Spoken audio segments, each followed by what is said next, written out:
आजचं आपलं पहिलं सेंटेन्स आहे, माझ्या डोळ्यात पाणी येत आहे. माझ्या डोळ्यात पाणी येत आहे. हे सेंटेन्स कसं बोलणार आहात? My eyes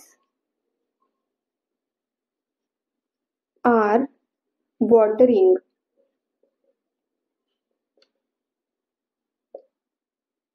my eyes are watering. माझ्या डोळ्यात पाणी येत आहे. नेक्स्ट सेंटेन्स आहे, माझा डोळा फडफडत आहे. My eye is fluttering.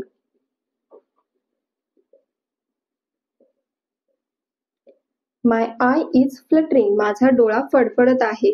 जर तुमचे दोन्ही डोळे फडफडत असतील, सपोज तुमचे दोन्ही डोळे फडफडत असतील, तर तुम्ही काय बोलणार आहात? My eyes are fluttering.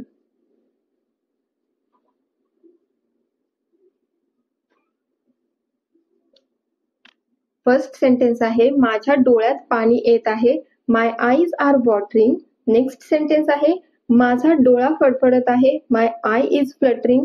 Suppose तुमचे दोन्ही डोळे फडफडत असतील आणि तुम्हाला बोलायचं आहे की माझे डोळे फडफडत आहेत, तेव्हा तुम्ही काय बोलणार आहात? My eyes are fluttering.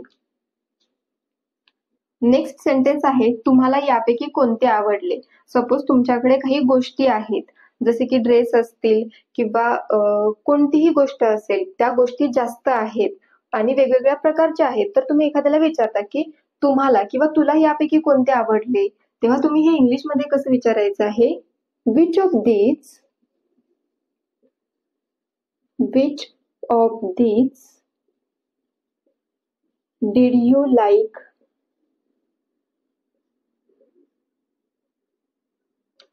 तुम्हाला यापैकी कोणते आवडले? Which of this did you like? जर तुम्हाला बोलायचं असेल मला यापैकी एकही आवडले नाही, तर तुम्ही ते सेंटेन्स इंग्लिशमध्ये कसं बोलणार आहात? I didn't like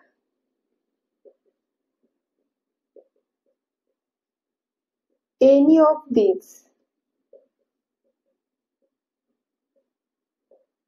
I didn't like any of this means मला यापैकी एकही आवडले नाही. हे सेंटेन्स काय आहे? तुम्हाला यापैकी कोणते आवडले? Which of this did you like? मला यापैकी एकही आवडले नाही. I didn't like any of this. मी त्याला माझा पत्ता दिला. मी त्याला माझा पत्ता दिला. I gave him my address.